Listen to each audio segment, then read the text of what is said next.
Hi, welcome to Someone Else's Movie, the original podcast where an actor, writer, director, or nebulous industry figure gives a little love to a movie they didn't make. I'm Norm Wilner, senior film writer for Now Magazine, and this is the other thing I do. For this very special Friday bonus episode, I welcome back Corey Mintz, an author, journalist, and podcaster. Corey's the host of the new Canadaland podcast Taste Buds, which brings cooks, chefs, restaurateurs, and the occasional journalist together for a conversation about the business of food.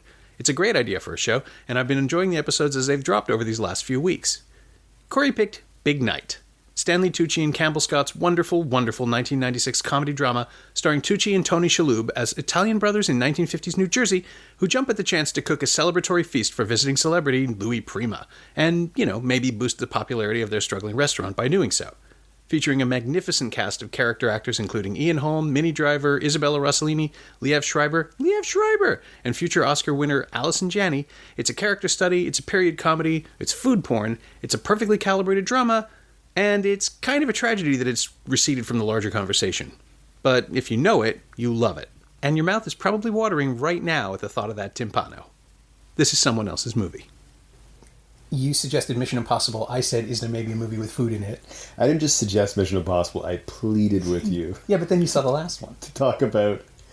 Yes, and that had nothing to do with a Mission Impossible 6 coming out. I really just like that childhood obsession with the TV show and the difference in the movies, yada yada. I was like, I want to talk to somebody about this. But you rightly suggested, hey, maybe... You're pitching a food podcast. Yeah, I've got a show that's about food. Maybe you want to be talking about food. I try not to steer, but it just seemed logical. And there's really only one food movie that I like. And you mentioned earlier, you would about walking out of a movie, and that is, have you ever sat through 2/3 of a tedious movie that suddenly got better? And my one example is a movie that I thought was good, but I did have that feeling, which was Babette's Feast. Oh yeah. Which I was sitting there going, why, after 20 years of people trying to get me to watch this, am I sitting through this? It's incredibly dull, and it just gradually gets really interesting towards the end. It kind of justifies the whole, because it's about people denying themselves pleasure, and then they experience it, and I guess, okay, I felt that. You certainly denied me pleasure for the first 2/3 of this movie, but not in a way that I would ever watch again, as opposed to Big Night, which I love. Yeah, it's pleasurable from beginning to end. It's a delight. Yeah, it absolutely is. And I have to say this, and I love the movie. It is inspiring, and there's a lot to love about it. The one thing that annoys me, because as a food writer, occasionally I get these pitches that some restaurant is they're going to do a screening of the movie, and then they're going to make the timpano dish from the movie, and people will ask me when that movie comes in, have you ever had timpano? Have you ever made timpano? It's not good. It's not a good dish, and we can get this later as we go through what's this movie is about. I don't want to rush into it, but that's my major problem with this movie is just created this idea that this unbelievably good dish because of the way it's fetishized and presented so lovingly in the movie, but it's not good. I wonder if I kind of want to know if maybe there's one exceptional timpano that Tucci and Scott had years and years and years ago that haunted them, that made them make the movie about it. Or if they're setting us up to understand, anybody who knows what timpano is going to be oh, that's not the best idea, and set us up for the defeat at the end. Possibly. That's a good explanation for why they chose that dish. We should put some... I'm always looking for the metaphor. So the thing that I'm learning in working on the Taste Bud show is and I know you don't... So you're very good at doing this, is pausing and saying, now a lot of people don't know this, and in yours it's movies this came out in 1934, and it was, it was a precursor to film noir, and for me it's we did the first episode and it's just us talking in a restaurant. It's 4 people talking over each other, and I've learned to interrupt people, pause, give the reader information that they probably need to know, particularly when we're talking about this sort of gossipy restaurant world, or in a larger context stuff about labor rights and migrant labor on farms and things that okay, don't just make a passing reference, explain what you're talking about in a way that you wouldn't, not just in normal conversation, but my experience as a writer. Yeah, you don't want to right? sail past the importance. Yeah, because I have all this experience like hosting those Fed dinners where I would invite people over to my home, feed them dinner, talk for like 4 hours, and record it and turn that into like a 500 to 1,000 word column, and I could move things around all over the place and segues, and it doesn't matter who said what when. And I, it was just so long as it was fine in print, and radio does not work like that. Yeah, well, you were telling me that you record hours of conversation and then collapse it into, 28 minutes or something? Yeah, the first episode, the shortest dinner was like an hour and a half, and the longest was 3 hours. And it was 3 hours, it was really riveting, and that was the one with Chris and Jen, who are these two sort of frenemies or genemies. The restaurant owner and the restaurant critic she blames for killing a restaurant. And it was like a really interesting, captivating, frightening, just awkward, there's no other word for it, dinner, but really riveting because of that. And then the mandate from the beginning was leave them wanting more and cut it down to something that's, snack-sized, your morning commute-sized. Even though a lot of, shows that I like, that you like, are hour and 20 minutes sometimes. Yeah. I listen to a Paul F. Tompkins. He was, he's been on every show. There's that Pistol Shrimps radio show where they're just sort of live commenting on a basketball game. Yeah. We had the director of the documentary. And it's, the old expression, I could listen to so-and-so read the phone book, which is great. We're not making that kind of show. Right. Yeah, this show rambles. I know that. That's which is fun, and you're great at getting people back on point. Yeah, and it gradually became if you listen back to the first year, which I can't do anymore because it hurts my heart. But if you listen to the first few episodes, you can really tell that I'm cutting out digressions. And then past like the summer, I started realizing no, the digressions are actually they inform everything. They inform the guest. They inform the context is all. Yeah, and what people are passionate about and they care about. And you know what? Let me lend a hand. You have graciously invited me to be a return guest, maybe the first return guest. Second. Sorry. Christian Brune did a Christmas episode. Brilliant. Either way, I appreciate it. And to put a pin back on the board of where we are, the movie Big Night. I would have got you. Why did I choose it? When did I first see it? Nobody got there. That's the other question I always somehow ask. Before we do that, I want to finish on the timpano thing. So, is it possible to make a good timpano? Because I've had a couple that were bad. It's possible to make a good craft dinner. Right. It's possible to make either, making air quotes, elevated, which is the term we use for like horror, making fancy and expensive, or a simple rustic version of anything. I've had, like the most simple meals, and I've had the most complex meals. Timpano, let's explain what it is. In the movie, it's presented as, when the brother character, the chef, is finally convinced this is important, this dinner, you should care. And he says, okay, well then I'm going to make this dish. And and then Stanley Tucci is saying, oh, we don't have the time. It's too complex. Of course, it's the best thing ever, but no, we can't do it. Okay, we're going to do it. And he makes this thing. They start making a fresh pasta dough. They roll it out. They roll out one layer and lay that, a big sheet on the inside of a large bowl. And then also roll out and shape little pieces of garganelli that they mix inside the bowl along with hard-boiled eggs, sausages, sauce. Well, basically, it's like a kitchen sink casserole with pasta on the outside and more pasta on the inside. Like, what is the point of hand rolling the garganelli-shaped pasta if it's just going to be stuffed inside another thing? Why not just loosely chop it? What difference does it make? Yeah. Added to which, I grew up with foods in which a hard-boiled egg was on the inside of something, so I don't think it's gross. I think most people are not excited to find a hard-boiled egg inside of something. It's not exotic, and certainly the version they make in the movie when they take it out and they caress it like it's a newborn baby, and they kind of tap it and they hear it and they smell it, and there's a sort of there's a brown, gold, buttery sheen to the finished. The text. It's got this texture and luster, and they're so excited and they're so like they're proud parents of it, and of course it seems appealing. And the best version of it would be great, and they talk about, no, it's drying out. You don't want it to dry out. Well, yes, the best version could be great.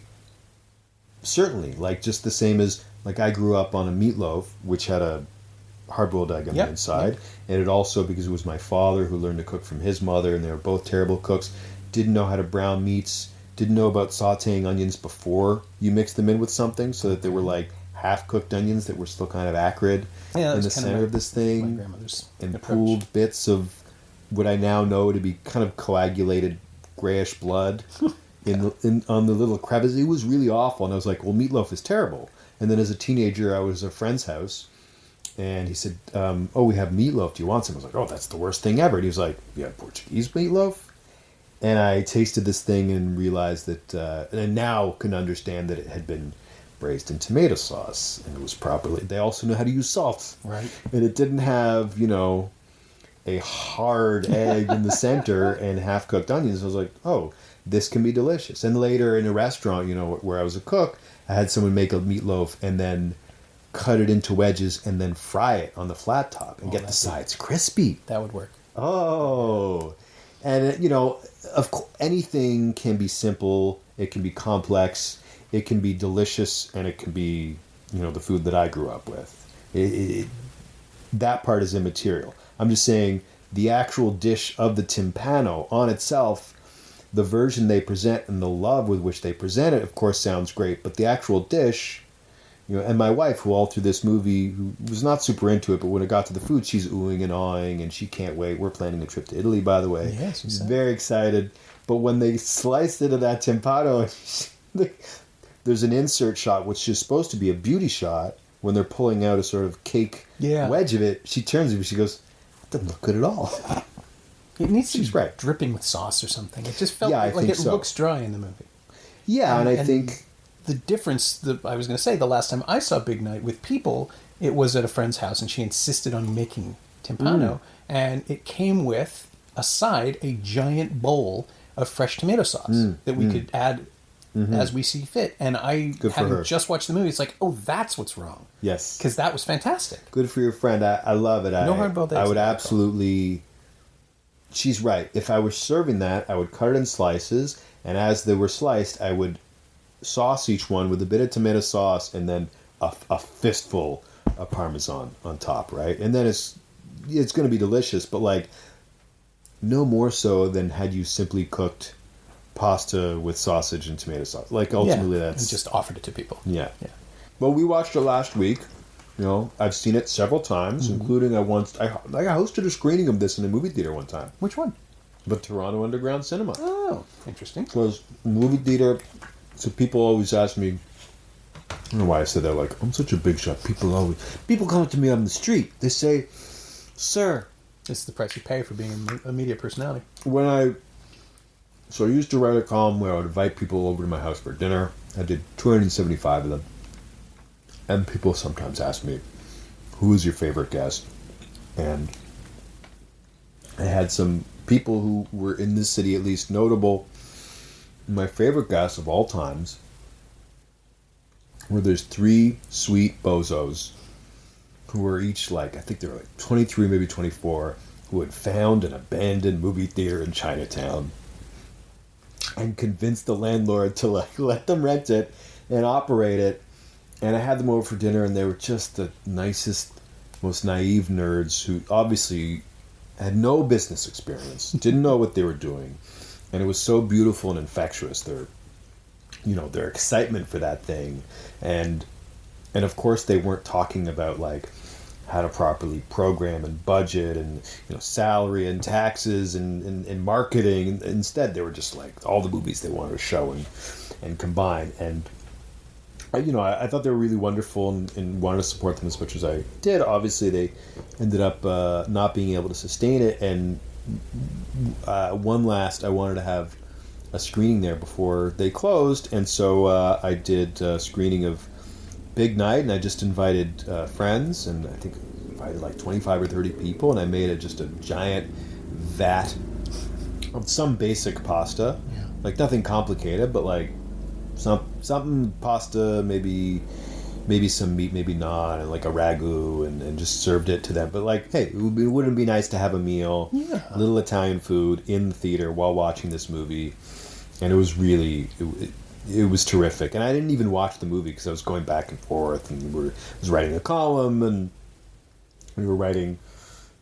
Actually, I'm thinking on it now, and I realize I'm curious to reread that column. I haven't, but it would have linked, what they were doing with what the characters Primo and Secondo are doing in the movie, which is ultimately it's a story about failure, right? Oh yeah, it's about this, and I'm really curious about your take on it because I don't know how many times I've seen it, but definitely 3 or 4, and I watched it last week with Victoria, and you can see the themes are set up very early on and very clearly about art versus commerce. And this relationship with the brother and, failure and disappointment and how you're going to deal with that and, to jump ahead and include spoiler alerts for the end of the movie. Yeah, I think that's fair. It's fine. It came out 22 years ago. These two brothers. Does not I pitched to Victoria as not as an Allison Janney movie, but I knew she was like, you remember the mother from I, Tonya? You liked her so much? And I sent her like a clip of the Allison Janney's scene, which is like, she's great. She really is, right? Great. She's fantastic. She's a very small role. She's wonderful in it. So Vic was down, and I said it's a story of 2 brothers, immigrants from Italy in 1950s New York, running a failing Italian restaurant, and across the street, they're trying to run this authentic restaurant where they're serving the true food of their youth from Italy. And across the street, there's this red sauce joint run by Ian Holm, and they hate him, and they hate it. And it's all kind of a bit of cat and mouse, unspoken, but he's lording his success over them.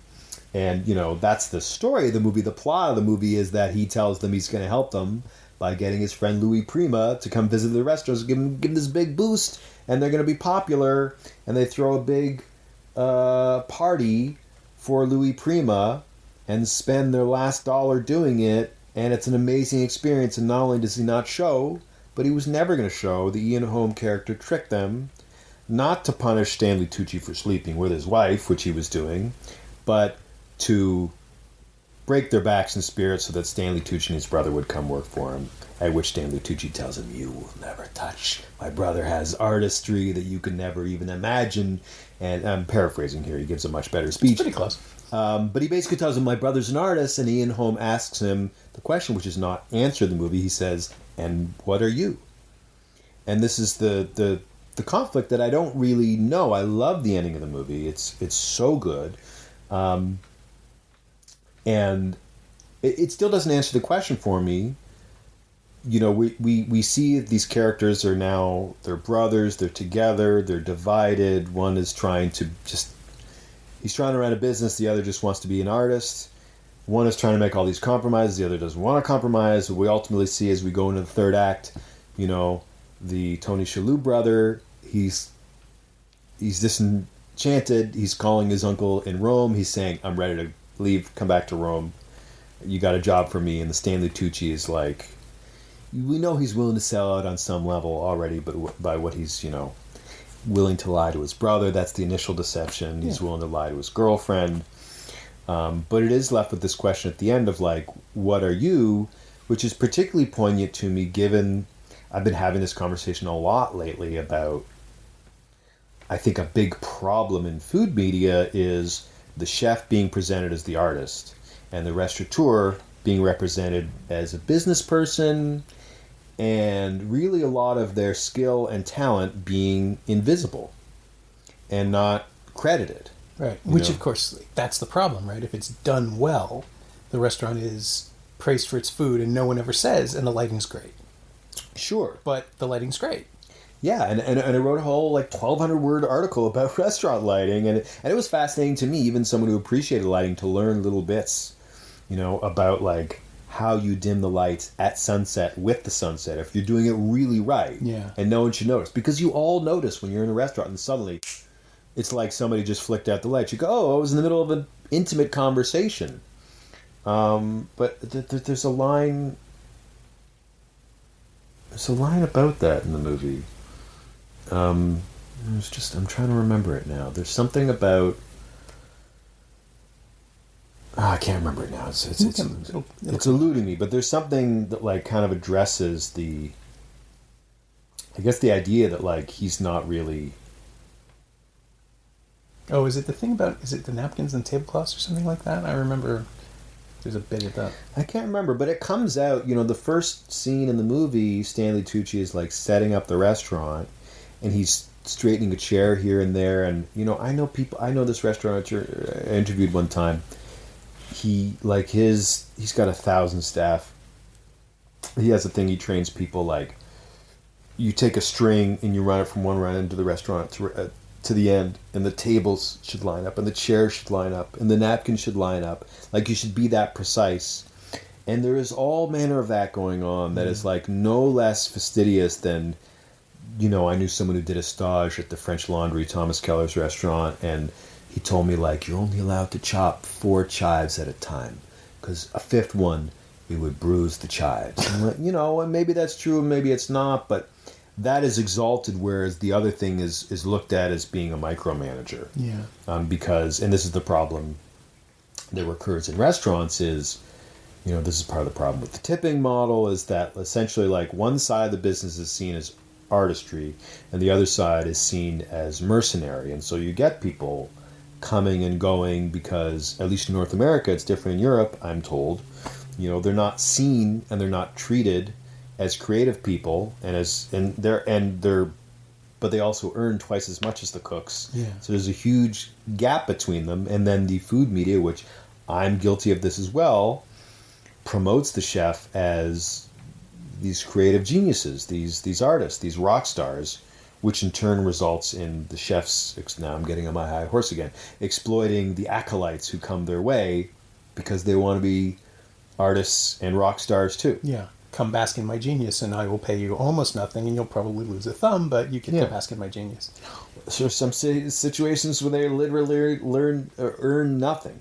Yeah, sure. Internships. Which I don't necessarily object to 100%, because there's certain situations there.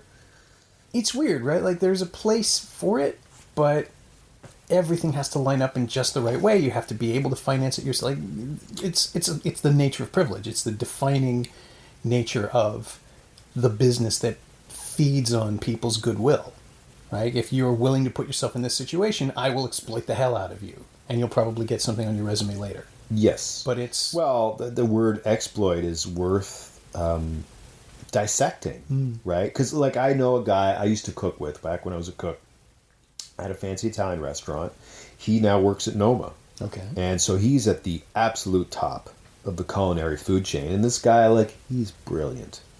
He deserves his success, and he really disagrees with me on this point that, like, in my view, at least in Europe, the world's best restaurants, I'm saying that in quotation marks, the ones that get on these lists, often, or at least I've heard this from the horse's mouth, 2/3 of the kitchen staff are working for free. 2/3. That's not business. That to me is, unfair. That's not a good business practice. There's no excuse for it, and yet these places really are like Mount Olympus. They really are. Like, you go up there, you're going to have this experience that's not just a check mark on your resume where you come back and you say, I cooked here, because a lot of people have done that, or who knows what you did there. Maybe you were the idiot who they told to beat it after a week. Right. But really, you go in there, hopefully it's because you've earned your place there. You are going to learn so much that it probably is a fair trade for you to be working for free there, just to learn, at the hem of the genius. However, as you say, there's the issue of only people who can afford to go and work there for free can do that. And that doesn't necessarily mean rich people. In a lot of cases, it's the young cooks I know, these 25-year-olds who are like sweating it out in the kitchen for minimum wage, often less than minimum wage, and saving their shekels to go do this, who in the end, still have a leg up on someone else who like just can't, it just doesn't have like even that bottom rung of the economic ladder. So yeah, anyway, me and this guy who recently liked something that I wrote, and he told me, I was like, "Hey, I won you back," which was critical of chef culture. But yeah, I think that's a big problem, and I think the issue where we got divided on was like the idea that some of the world's best restaurants are sort of lauded, which is fine, but it's omitting how they get to the level of greatness. That it's not just, they're not on an even playing field. Like, they're not competing with other places because the other places don't have that army of free labor. Yeah. You know, which is, and it's all the more sort of heartbreaking watching the Tony Shalhoub character in Big Night. Creamy, yeah. Again, they don't even have names. It Right. just so perfectly distills how devoted they are to one another and to their restaurant, is that they really only identify by function. Older and younger, premium. Older and younger, and the names of the meat course. That's the fish and the meat course, right? I think in so. Italian. Yeah, I mean, and it would seem that they were born for this purpose, right? Yeah. They're from a restaurant family. In Italy, that's the bit of backstory we've gotten. We don't know if there are any more siblings or if they are important at all. And there are no other title cards in the movie other than during the meal where it's introduced the soup and the primi and the secondi, and I connect so much with that moment of the soup is served, and we don't know anything about the soup. We just see the soup is served. It comes to everybody, and we just see the reaction shots. They're fanning themselves with their adoration for it. It's the first course, and then as the plates come back in the kitchen, Primo, or is it Primo or Primi? Primi, I believe. Oh no, maybe it is Primo. Primo and Secondi. He sees the plates come back, and the people bringing the plates back give him this sort of nod, like, yeah, they're loving it. They're loving it out there. And he gives this sort of like very tight, controlled little nod of pride. Yeah. That he, up until that point, we've only seen the angry, resentful part of his pride, and now we see the happy, self-satisfied, but part of his pride that is what he lives for. And even though, like, I haven't cooked professionally in a decade, I know that feeling. I know that feeling as a home cook. I still have it even when, like, if you come over for dinner or brunch and, at a certain point, hopefully I'm getting those oohs and ahs, and you're loving something, and what did you do with the brisket? And I'm going, I braised it, and it's just a bit of chili. It's not, and I'm trying to play it. I'm absolutely affecting modesty, and I love these compliments. It makes me happy, even though that's not my job. But like, even when it's just, I'm cooking for one, and it's just my wife, and she loves something. We were watching it last week, Big Night, and I don't know why I keep saying the name of the movie. Like, you've listened this far on the podcast. I'm like, I jumped in halfway. What's the name of the movie? You have done another episode. People might mistakenly think this is the Planes, Trains, and Automobiles episode. So halfway through Planes, Trains, so we started. So I made a lasagna last week. I think I had a bunch of tomato sauce in the freezer, and I wanted to use it up, and I wanted something Italian, but I wanted something. She likes to start eating at the beginning of a movie, and I wanted her to have food halfway through the movie. Okay. So I wanted an excuse to have a delay. So I wanted to be, and also I didn't have time earlier in the day, so I made the lasagna, I assembled it at like 5 o'clock, and I made it a little spicy too. I mixed some bomba in with the tomato sauce, and I got the refresh ricotta, from Grace? Oh yeah. Grace Meats, so good, unbelievable. Anyway, I made the lasagna. I was like, we'll have it a little later, and then I was going to fry up some Brussels sprouts I know she likes Brussels sprouts at the beginning of the movie, and I fried them up, and then I was like, you gotta make it a little more Italian. And then I just drenched them in olive oil, and I found some olives in the fridge and threw those in.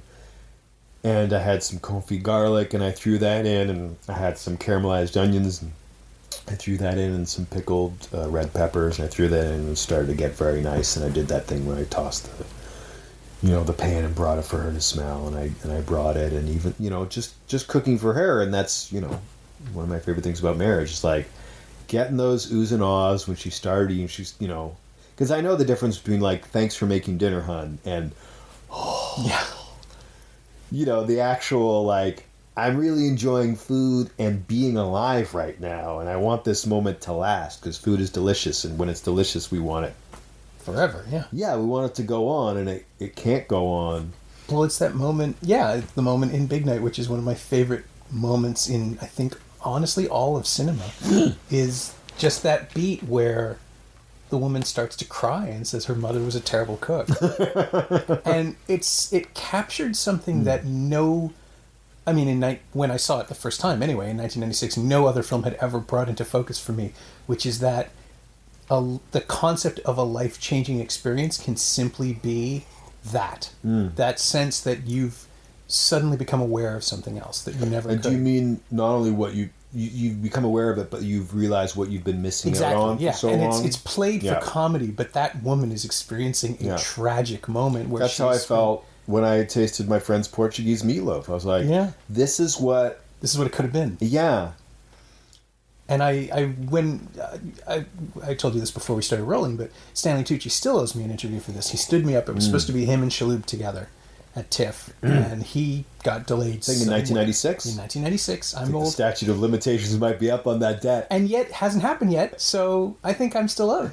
But I was just... Tucci, if you're listening, you've been called out, bro. Well, it was just me and Shalhoub. Mm-hmm. Me and Shalhoub, that sounds great. But it was the two of us, and he's the one who didn't write or direct it. Mm-hmm. So he suddenly has all this responsibility to represent the movie, and he was really great about it, but he was saying, it's like, this is really a question for the script. And I was like, but what about this thing? And he's like, yeah, I didn't write that. I just performed the lines. It's like, yeah, but you performed. He was just completely self-effacing. Yeah.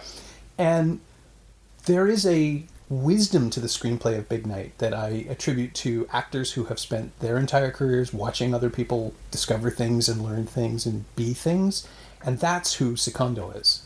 He's the guy who's been paying attention. When you ask, like, what are you? He's the guy who knew how to package his brother. He's the guy who knew how to set up the restaurant. Mm-hmm. He's the person who knew how to plate, how to set everything up and let the talent come in. How to make sure his shy brother had how to make sure the girl he liked was invited. Exactly. And to push them together. Yeah, and he's been managing his brother, not professionally, their whole lives. It's so clear. By that point in the movie, when we get to that, we know who Secondo is, but he doesn't. Mm-hmm. And that's the other thing that the film has. It's the insight into these characters who are so consumed with the thing that they do that they have lost touch with who they are. And even, like, Primo's not connected to himself either. He's incredibly awkward and only wants to cook, and does it beautifully, but at the expense of literally every other relationship he's ever had, including the one with his brother, which is so fractured at the end that it might not be repaired. And like, that's what this movie gets. That so many other, and this was the indie boom of the mid '90s when every New York actor was making 5 films with, like, Greg Mottola or Nicole Holofcener. They were all, well, she was working in LA, but all I did was watch movies in the '90s. So you know this. I saw every movie starring Stanley Tucci or Steve Buscemi or Christopher Walken or Parker Posey. Yeah. And this is one of the rare non-Miramax ones that we can still feel good about today. It's not Miramax? No, Sony had it. And nice. Yeah. And there is a level of emotional intelligence to it that I think people always forget, because they always talk about the food. And I did it to you. It's like, do you have a food movie? It's like, yeah, I could have just said, do you have a really great small drama about a place and time and people who don't have self-knowledge but just want to be better than they are or more successful and don't understand that that's not going to make them happy. It's just like, I think it is a perfect film, really. Like, to the point where watching it again the last time, Ian Holmes' performance actually works in context, and I always thought that it was too big. But that's who he is. Like, you get Ian Holmes, he's either going to go really big or really small. He's super big. I guess in the context of the movie, because other people are playing it a little small, although, they are doing these very silly Italian accents. They're comic performances. But Ian Holmes,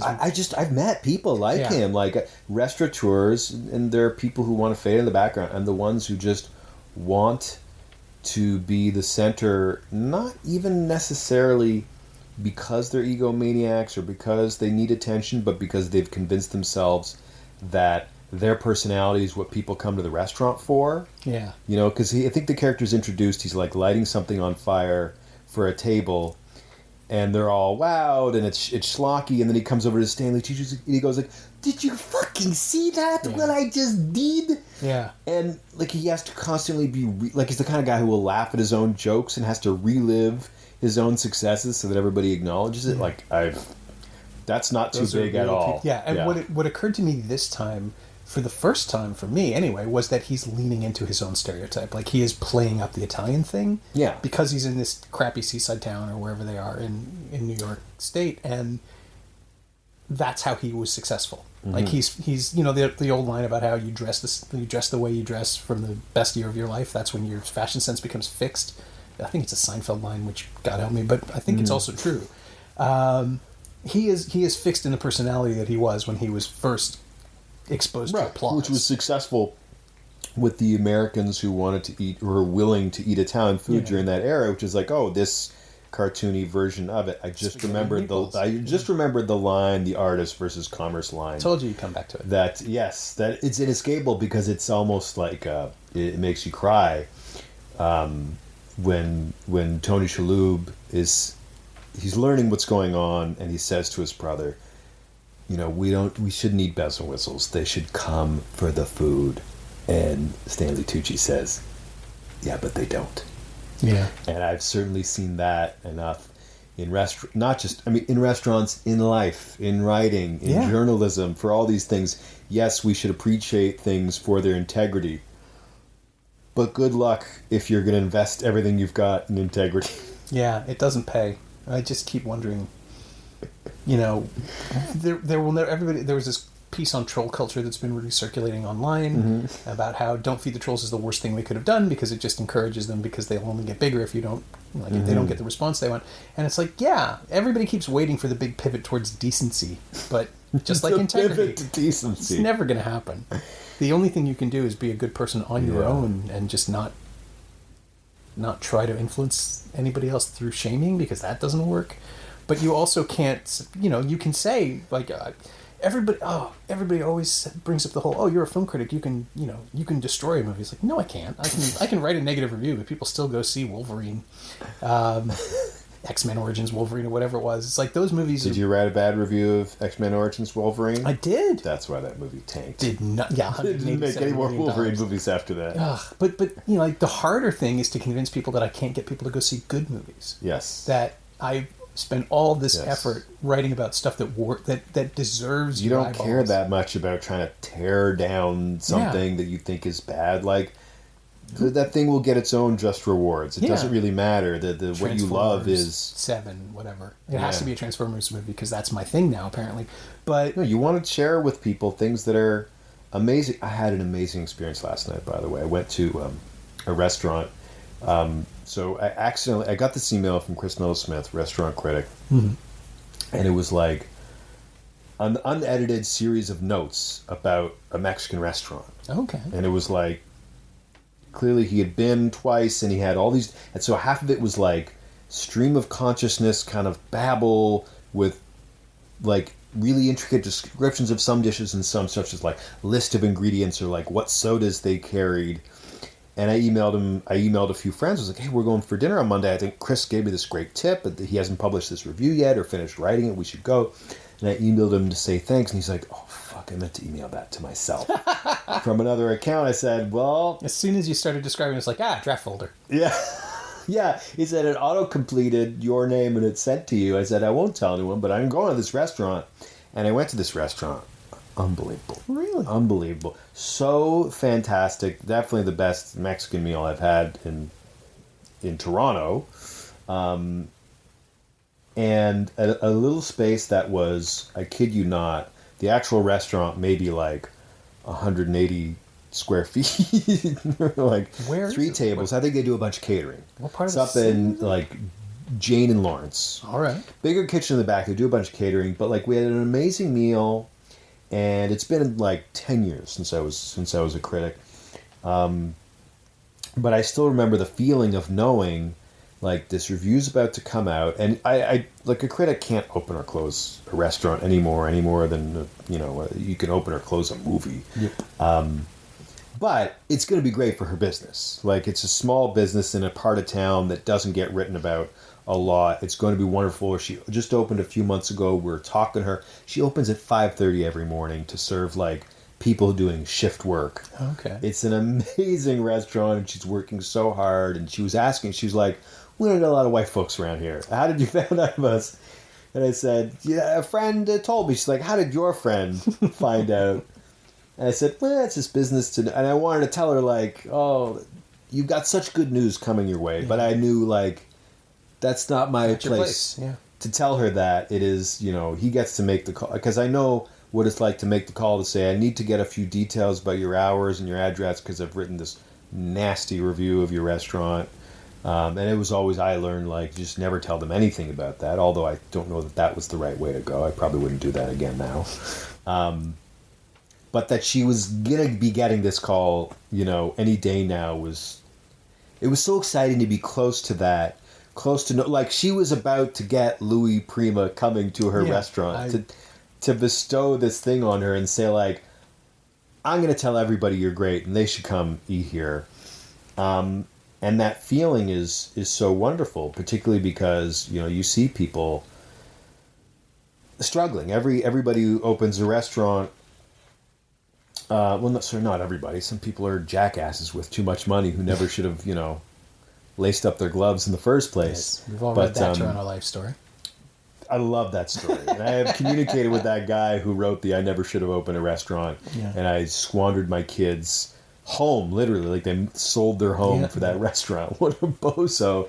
But thank you for writing this story, which I genuinely believe will act as a scarecrow against other people who it's hard to convince people not to do that. But when you do see people who no, you should have opened a restaurant. You're really good at this, but you deserve that people should know, and in an era where traditional journalism and, Jonathan Gold just passed away last week, very young.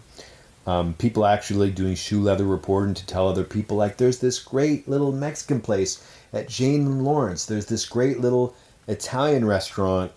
In fact, we get that so close scene at the end of the movie.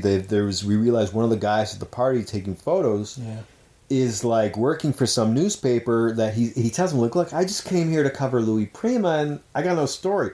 But I promise you, I'll get a critic out to review you. And he doesn't know it's too late. It's going to be just too late. Yeah. And they won't have gotten that. Well, that's the tragedy of it, right? Yes. If it ended well, no one would remember this movie. That's the awful thing about script structure and narrative. Yeah, it has to be a tragic ending. I'm trying to remember the first time I saw it, which would have been in the 90s, where I saw it not because I think it came out the year that I was in cooking school, actually. Okay. But I didn't see it because I was in love with food. I saw it because it was the 90s and I saw every movie. We all did. It was a better time.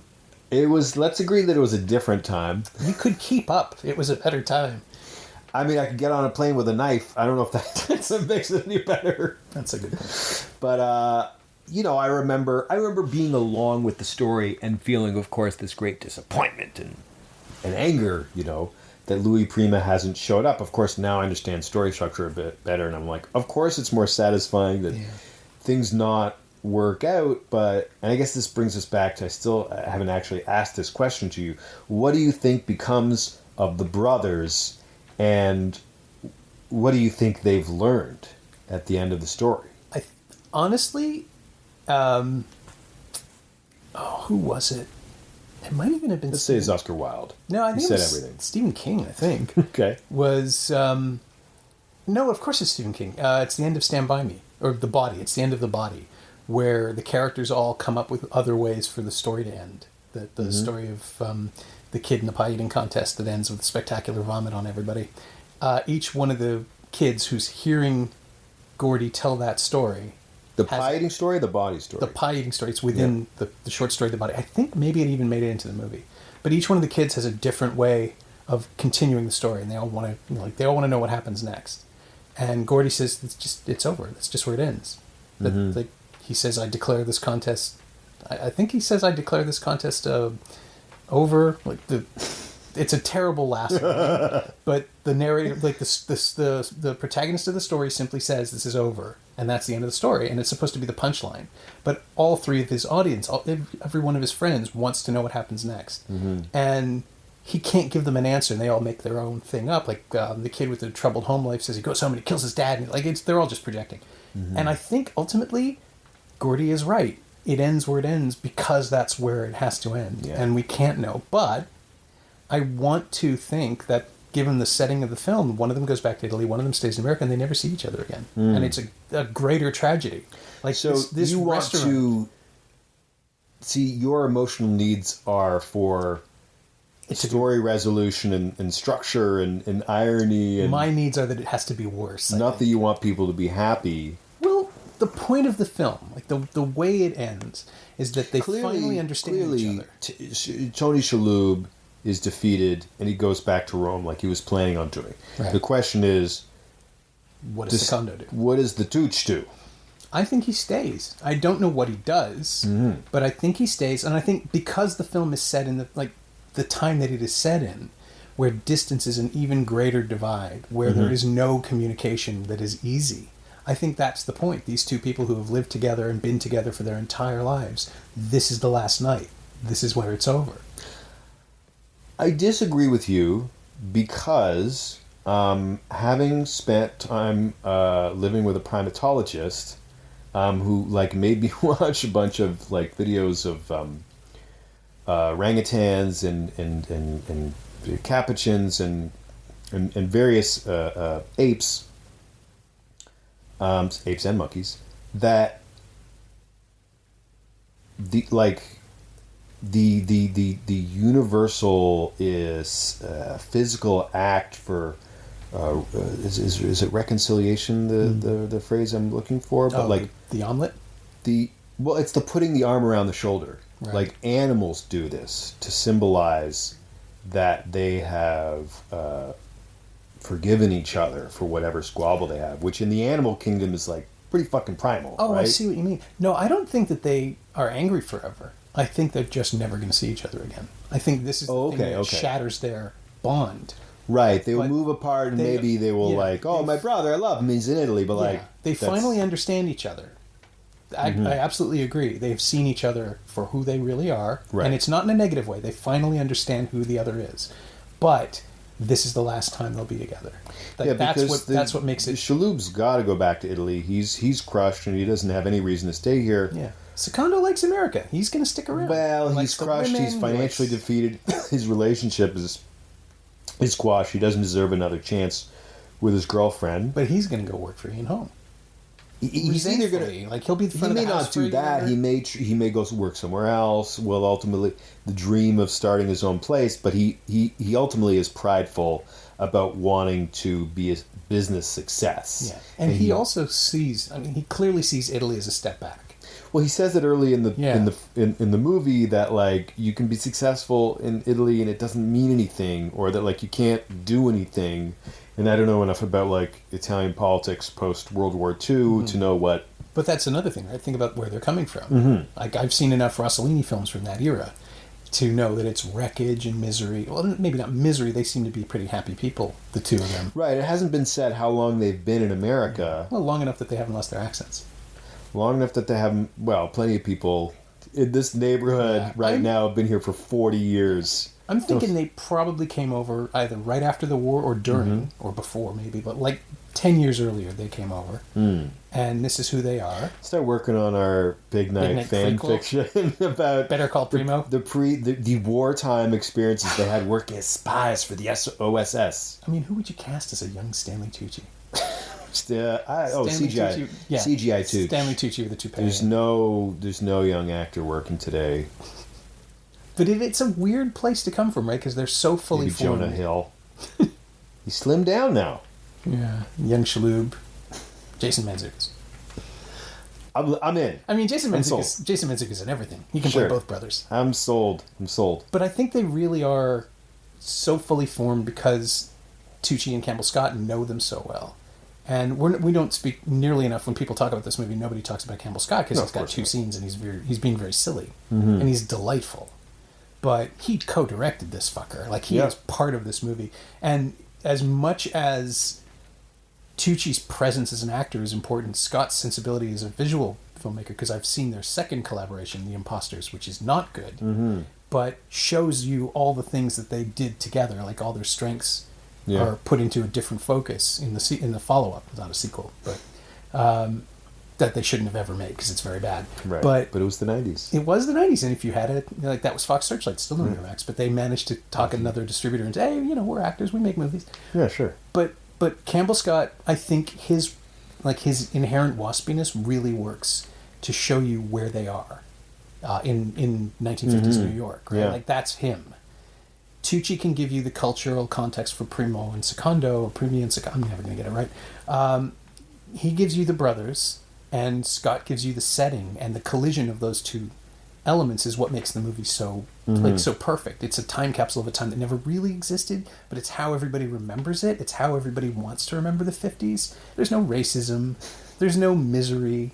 Like, everybody's just sort of fucking with each other. There's no real anger here or there. I mean, probably, everything Ian Holm does is out of malice, but it's a good-natured malice. He's just, he's getting rid of these guys, but he's letting them have a nice time while they do it. He's not fucking them over.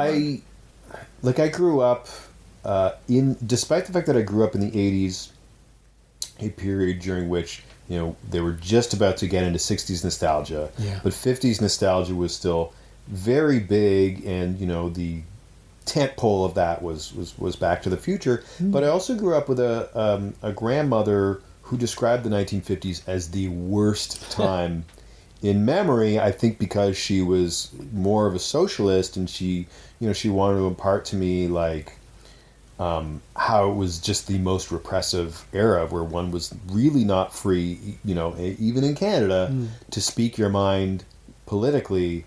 So I always looked on the 50s as it got more and more like when Tim Burton came in with his version of sort of like... Oh, the suburbia stuff. Yeah, with the sort of like, the color saturation turned up even higher, and sort of like a love-hate, weird sexual relationship. Fetishizing white bread America. Yeah, but it was always like, I was always filtering it through like my bubby's words of like McCarthyism and what that meant. So the 50s is always sinister to me.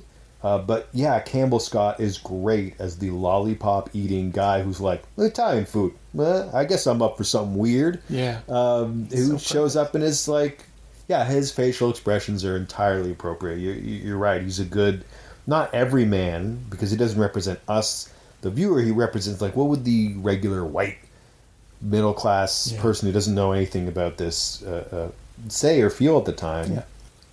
If it hadn't been Campbell Scott, the only other person at that point in time, I think, would have been Kyle MacLachlan.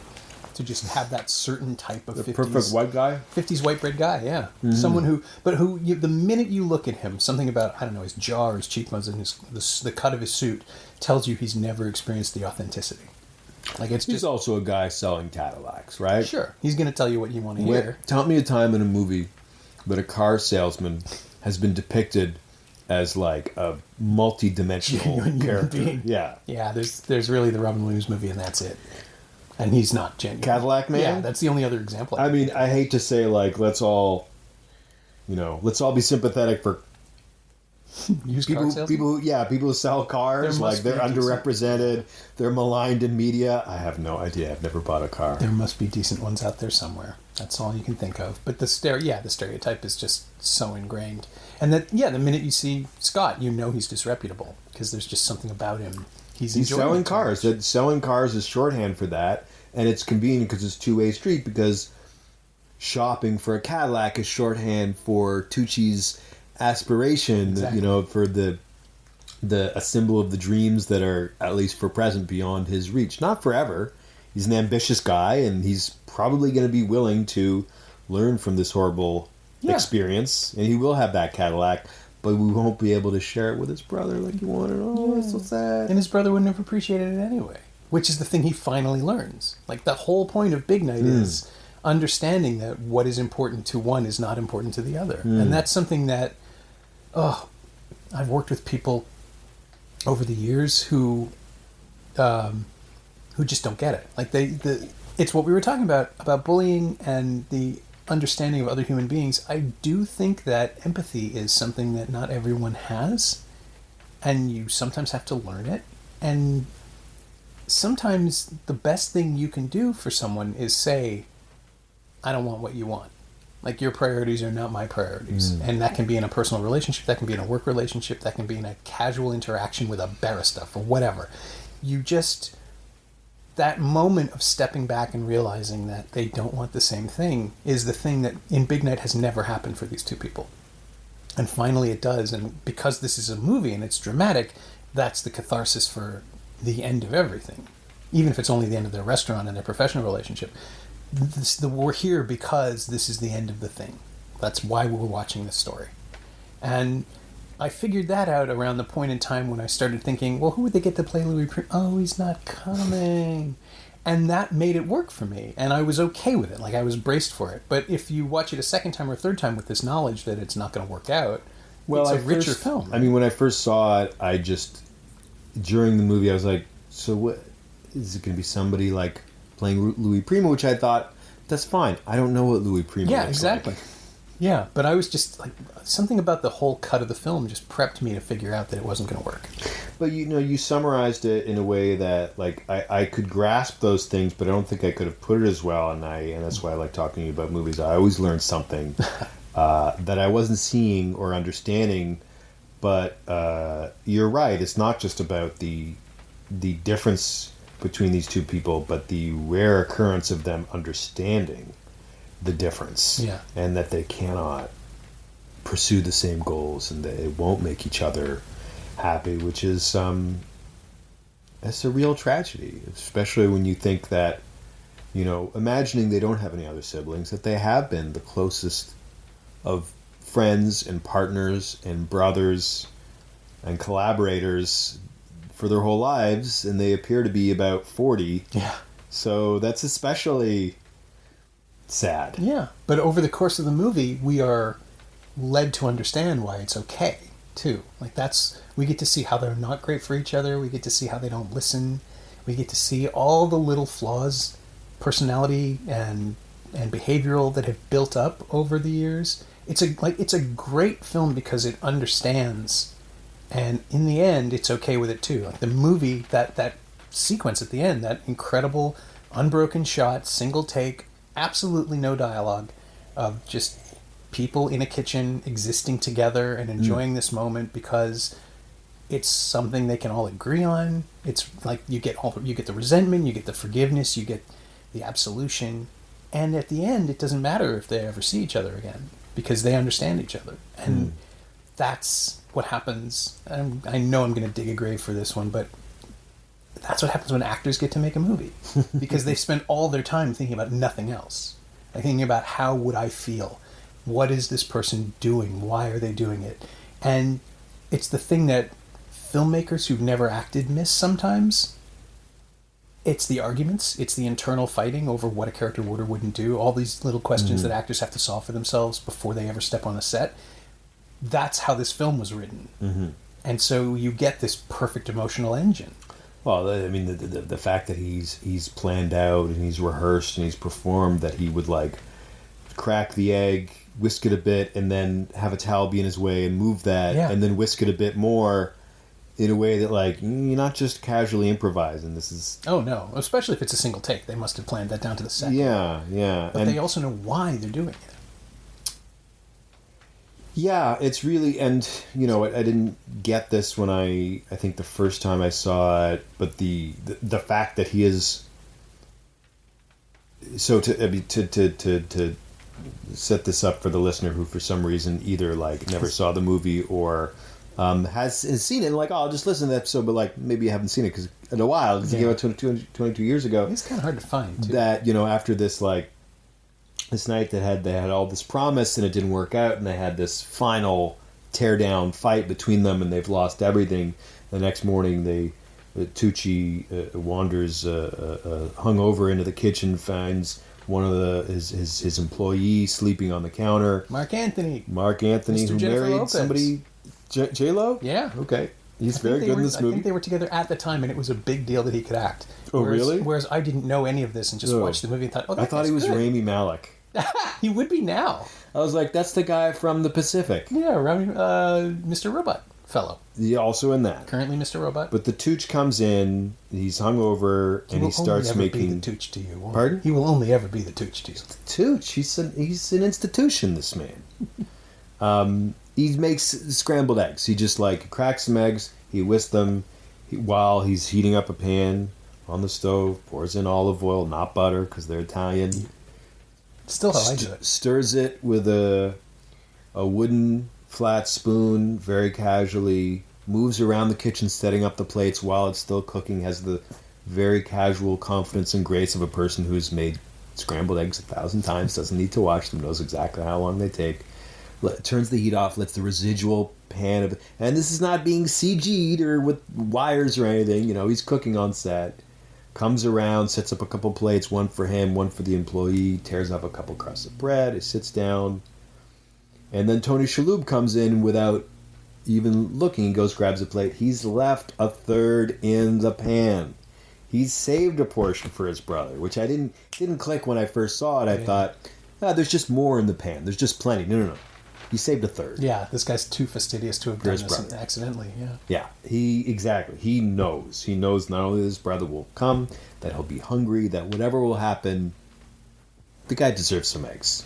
Yeah. And that he loves him and wants to do for him in the way that we want to when we understand that even when we fight with people, when we're angry and we can't come to a solution, that we still love and respect the other person, wouldn't deny them some scrambled eggs. And it's been a couple of years since I've last watched it. Is it the only time we see Secondi cook? The very beginning of the movie, he's chopping some garlic, and later I think he kind of later he comes and he joins him making the stuff for the timpano because they're cooking together. Oh, okay, that's right. Yeah, but he kind of he's just kind of jumping in and out doing that stuff. This is him just devoting himself to a thing.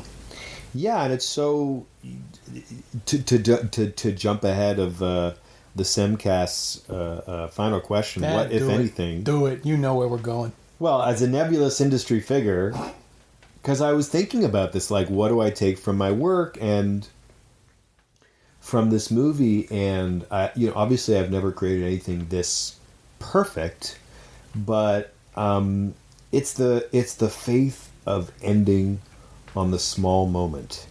It's, learning to trust if you've got a good story and you've told it well and you've conveyed your characters to the audience and what their conflict is, that if there's a moment that might read as very small on its own and insignificant, that you can have faith that the audience is with you and they're going to appreciate that small detail rather than your need to be a sort of Spielberg type of, the flourish. The magazine essay writer. Because I get notes from an editor sometimes. They're like, this feels like you need to say something at the end. What does this mean? And sometimes that's very important. You're doing an investigated piece and you've got all these different parts of it. And sometimes no, you're telling human stories and you have to trust that the characters are interesting and the audience is with them and they will find meaning in this moment, and you don't have to hammer them over the head with it, and that it can live on its own. And I certainly have, that Kevin, who's one of the producers at Canadaland, we were editing an episode of Test Buds, and he said, you don't have any that I've heard yet audible tics. Everybody's got them. Yeah. With Jesse, I edit him all the time. I can hear certain things he goes. I haven't noticed your things, but I know as a writer, you're aware of your... Oh, God, yes. Your habits, right? I know I have a habit of ending on quotes. Oh, I do that all the time. I do it on the podcast, too. I hate it when I have to end with myself. It just doesn't seem fair. Yeah, and sometimes you need to say it because the quote isn't there. Oh, yeah. More often than not, I just think that when the quote's there, someone said some perfect thing, and then you feel like you've got to say after what that means. You just, at a certain point, you learn to trust. No, you don't. Yeah. You can let the audience learn or intuit or eventually figure out what that means. Yeah, you spent however many minutes or hours listening or reading to the single thing. If you don't, if the listener or the reader doesn't understand what this person has been trying to say for the whole piece, then I have failed already. There's nothing I can do to bring it back. And that's why we have shoes on. Like, you can't do that with an interview. Yeah. Did I mention they were all cockroach people? You can't... And it's very different, the scale and the scope of the story you're trying to tell. At 300 words, like, you ain't got room for subtlety. Sure. But it's beautiful the way this plays out at the end of this movie, and I think, when I first saw it, I liked it, and I probably didn't have as much patience for it. And when I saw it the second time, sometime maybe 10 years ago, I was just riveted by the final shot. I was completely mesmerized. Like, as it was playing out, I had that experience you have when you've seen a movie before, and now you're appreciating it much more. On a number of levels, but specifically I realized, this is the ending of the movie. This is how it ends, and I don't think there's anything more said. It just happens, and we're just watching this guy make eggs, partly out of hunger, partly out of duty, partly out of love, and it's beautiful to watch. And I have to remind myself, because it's really very natural, that just like any sequence with a lot of stunts or special effects, like, they really, even though it seems like a pretty simple shot, they really had to rehearse the hell out of this, particularly because just do it wrong, you're just going to start burning eggs, which I would imagine the care that they had in that movie, they weren't going to allow to just pretend that the eggs hadn't been burnt. Yeah, they would have to go with it, or they just shot it 8 different times and fed everybody. Yes. I had thought, but I was trying to think, like, what food movie do you actually like?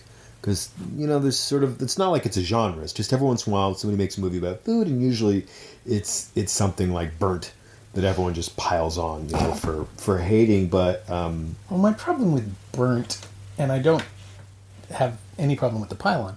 My problem with Burnt is that it is, like, it's that asshole rock star culture thing. It's just reinforcing what the movie thinks is cool about being a chef, and none of that is cool. Like, it's all just bullshit posturing. And I know Bradley Cooper can cook. I know he went to some level of culinary school even before. But yeah, what it's doing, the vision that it is enabling is just gonna. It's like, it's like people watching The Hangover and not figuring out that his character is a sociopath. Like, he's not the good guy, and he knows it in the movie. But in Burnt, I don't know that he does. I think he's just playing... Well, I haven't seen Burnt. Good for you. I heard the... Well, that's the thing, is you get... It's also a Harvey Weinstein film, so the monster authority figure is sort of a subtle... Good to know he lost money on that, hopefully. He lost nothing. Yeah, well, you get... Sometimes as a food writer, you get invited to, like...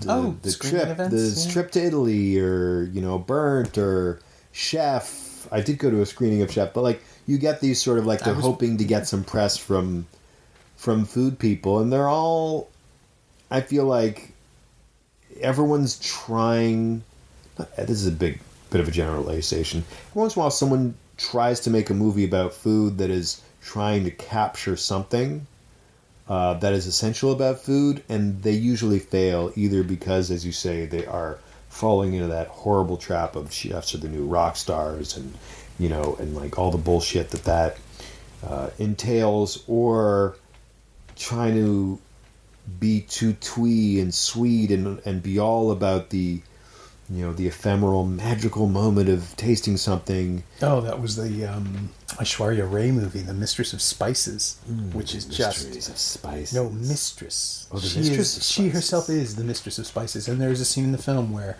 having fallen in love with the wrong person, she actually says out loud, "Oh, Spices, why didn't you warn me?" And Oh, now I want to see The Ramen Girl with Brittany Murphy. Oh, is that Brittany Murphy, or is that Sarah Michelle Gellar? No. Oh, no, that was Simply Irresistible. That's bad. There's also a Ramen Girl movie where she goes Ramen to Girl is Japan, much more recent, and I think that was the late Brittany Murphy. Let's do them both. My favorite, my favorite food moment from a movie... I derailed your point there. Is the scene in Saving Private Ryan, where after the 20 minutes of recreating the invasion of Normandy, there's a cut back to America, and then we see Tom Hanks, who's battle weary from watching dozens of people being slaughtered in front of him, and they're like in a makeshift camp, and there's a cutaway to him looking at people pouring coffee and slicing roast beef sandwiches. Yeah. Isn't that when they tell him what the mission is and he then looks around and sees all the things he has to leave behind? Yeah. Simple comforts. It's just before that. Okay. It's him walking into the meeting with Dennis Farina and who says, "Relax, I have a cream soda." Yeah. It's I don't know what the name for it is, but you would know that there's a film theory thing of like, if you show a man looking out the window forlornly and then cut to a loaf of bread, he looks hungry. And if you cut to a woman, he looks like he's thinking of his lost love. Yeah. I want to say the Kuleshov effect, but I may be wrong. I'm going to agree with you on this point. I know it's not the Kalashnikov. But it's that, right? Because it's not Spielberg's greatest moment as a filmmaker, but it's Tom Hanks. We've seen him do all these things, and he just looks tired. And it's not like he is looking at the sandwich with his tongue hanging out of his mouth, or that these are the most luscious food porn shots of all time. In fact, they only last like 3 seconds max. They're very quick, but it's brilliant shorthand. They're great, and they say so much about the character and the role of food in our lives, more than a lot of the bullshit food movies that have tried to be like, this movie will enchant you with, it's like, it's fetishizing of food. Yeah. Well, I mean, it's the difference. Also, I like Ratatouille. Ratatouille's pretty great. Yeah. But it is the difference between this is just great food photography and this is what these things mean to these people. And that's what Big Night does, because it's all about the expression of those emotions through food. And it's the woman crying. Like, it's the "my mother was a terrible cook" line, which I have loved so hard. And that is the thing that I wanted, like the thing that I'm most annoyed about Tucci not doing that interview, because he wrote that line and I know he heard it. And I want to know who. What if Campbell Scott wrote that line? Nah, it's Tucci. Because he's the food guy. He's the one who paid attention to it. Well, do you know what his history is? I know that he growing up.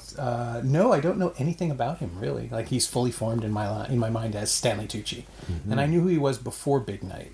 I had seen him in some stuff, but this was the film where it's like two roads diverging in a wood, where he could have continued and been a filmmaker, and instead they made The Imposters. And it failed, and then he just stopped? Yeah, they just backed away. Was that it? He does cookbooks now. He lives half the time in Italy. He makes money now. He shows up for a Transformers movie. He Hunger Gamed it, and now he's fine. Yeah. But I do think that he kind of picked the path of least resistance with the Transformers movies and the Hunger Games movies, and that he is trading in much the same way that Ian Holm is trading, I can never remember the character's name, in Big Night. He is trading on a version of himself that is less satisfying to him.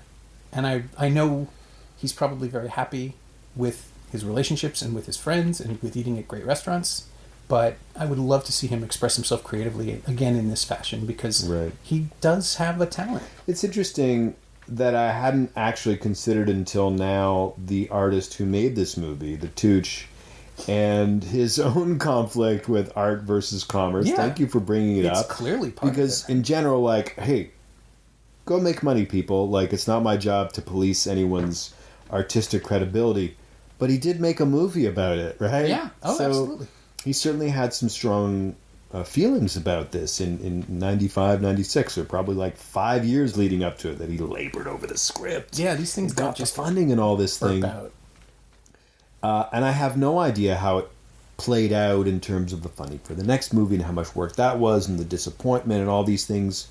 But yeah, clearly it was someone who didn't just get in the business to be famous and make money and does think about, that central conflict. That's not to say that, like, the thing is, we're not pretending like Stanley Tucci hasn't made, like, fantastic movies and turns in dozens of amazing performances, as he's turned into a character actor who shows up for like 5 or 10 minutes and has we rewatched the journalism movie, The Post, not The Post, the other one, All the President's the better one, Spotlight. Right. Yeah, his weird character in Spotlight is so great. Yeah, he makes every movie brighter by being in it. He is one of those rare character actors who I'm just happy to see Does it all. He plays sweet fathers. He plays creeps. He plays lousy bosses. He plays helpful wizards. Like, he's all up in there, and he's always wonderful. And if he wants to take a big paychecks movie, then good for him. God bless. But it is interesting, and compared with the other thing, those ambitions. Not to say he shouldn't go make those movies so much as like the difference between those movies helping to fund the ability to make art versus those movies being able to help fund living a good lifestyle and going back and forth to Italy. And it's probably less stressful than mounting another motion picture. Yeah. And I can't blame him for doing it. But at the same time, like, yeah, I know what he can do. He showed me. And I want more of that. Yeah. Well, most of us can't really answer the question, like, if money was not an issue, what would you do? Because we really, it's so abstract from our actual daily lives. And I like to think that, like, I would never be happy without working in some creative capacity, you know, like I've done for the last 10 or 15 years. And yet I have no fucking clue. Yeah. I'm pretty sure I would spend 6 months not doing anything. Yeah. Maybe I'd suddenly like myself. Skiing. Or you could try it. A windfall. I mean, everybody says, you know, they win the lottery, they won't change anything about their lives. It's like, you probably would, though. I mean, change it all. You probably would. Central air in every room. Like new capacitor, new whatever, the compressor for every room in the house. I would do that this year. That would be my thing. I like your modest dreams. You've won the lottery, and apparently it's just enough to put air conditioning in your modest Toronto home. In every room of my modest Toronto home. Oh, in every room? Every single room has its own air compressor, so it's central air to that room. I could have temperature modulations. Oh, yeah, no, I'll go insane with power. Like Bill Gates probably has. Yeah, probably. He can just say it. 82 degrees. I interviewed a guy who told me he went on a 6-hour car ride with Bill Gates. And he said it was like the most stressful thing in his life leading up to it, because he was like, what am I going to talk to like this guy for 6 hours?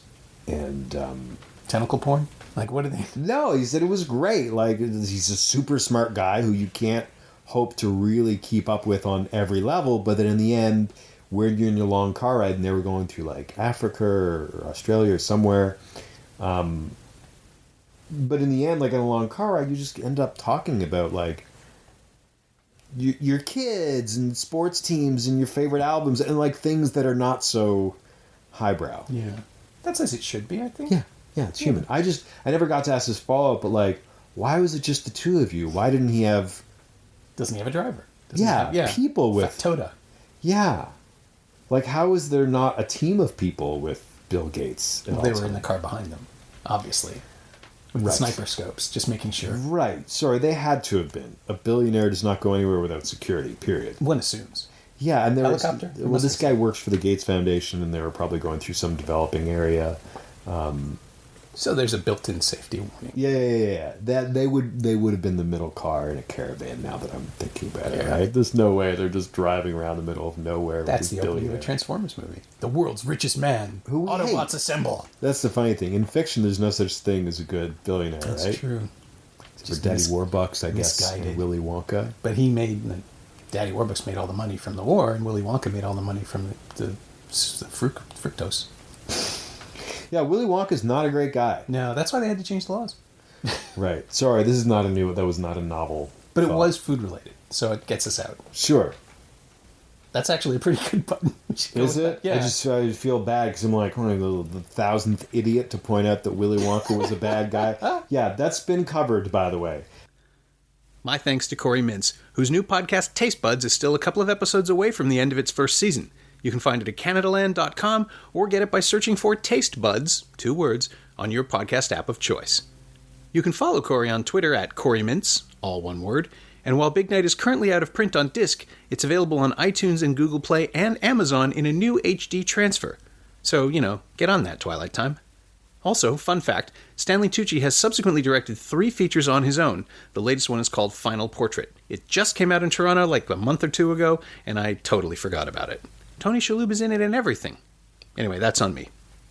As always, you can find me on Twitter at Norm Wilner and elsewhere on the internet at nowtoronto.com. You can also find this podcast on Twitter at Semcast, S-E-M-Cast, and on the web at someoneelsesmovie.com. If you feel like leaving a review on iTunes or Apple Podcasts or wherever you enjoy the show, that would be greatly appreciated. Every little bit helps, it truly does.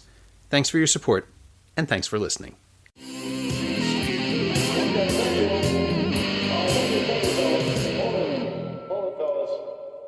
I'm afraid you're just too darn loud.